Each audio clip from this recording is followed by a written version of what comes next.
Hello everyone and welcome back to my kitchen. Today I'm going to share with you the way I prepare pan de rancho. Pan de rancho is translated to rancher's bread. So if you would like to see how to prepare this, continue watching and let's get started. We're going to start out by activating the yeast. We're going to warm up 1 cup of milk in the microwave for about 30 to 40 seconds. We're going to add 1 tablespoon of the sugar and about 2 tablespoons of flour. Add 2.5 teaspoons of active dry yeast. Mix until it's well combined and free of lumps. Cover and set in a warm, dry place for about 10 to 15 minutes or until it doubles in size. In a large bowl, we're going to begin to mix the dry ingredients. We're going to need 4 cups of all-purpose flour, half a cup of sugar, 1/4 of a teaspoon of salt, and 2 teaspoons of ground cinnamon. Mix until everything's well combined and set aside. Soften 1 cup of vegetable shortening in the microwave for a few seconds. You can also substitute the vegetable shortening with unsalted butter or lard.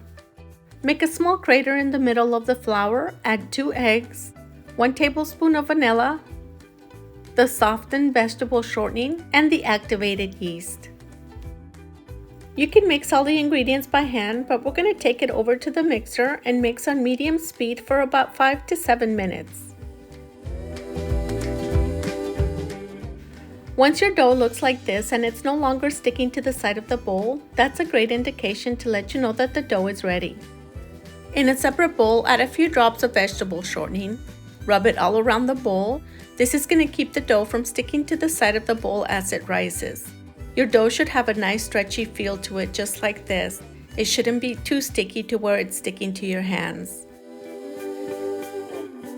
Before placing it in the bowl, shape it into a nice smooth ball of dough. Place it in the prepared bowl, add a few drops of the vegetable shortening to your hand and rub it on top of the dough. Cover it with a clean kitchen towel or with plastic wrap. Place it in a warm, dry place for about an hour to an hour and a half or until it doubles in size. Prepare your baking sheets by rubbing vegetable shortening, butter, or using cooking spray, then lining them with parchment paper.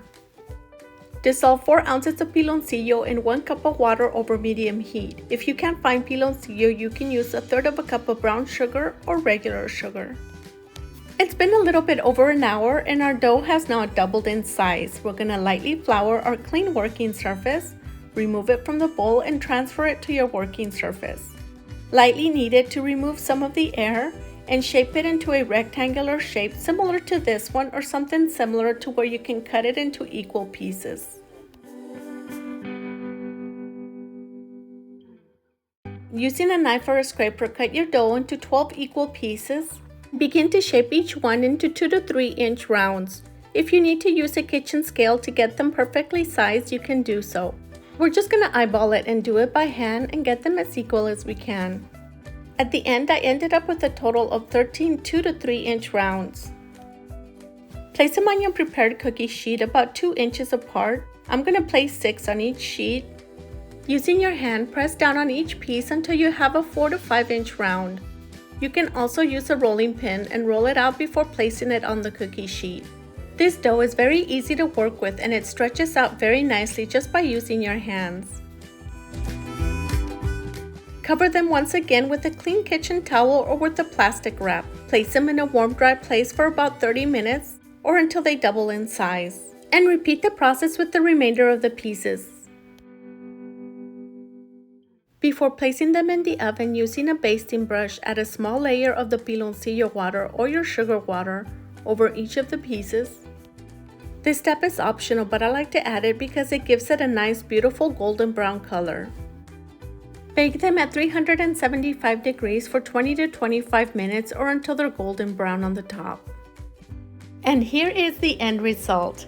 And now for my favorite part, the taste test. We're going to break one open to see what they look like on the inside, and look at that. These turned out amazing. I hope you give this recipe a try, and if you do, let me know how you like it in the comments. Thank you so much for watching, and I'll see you in our next video.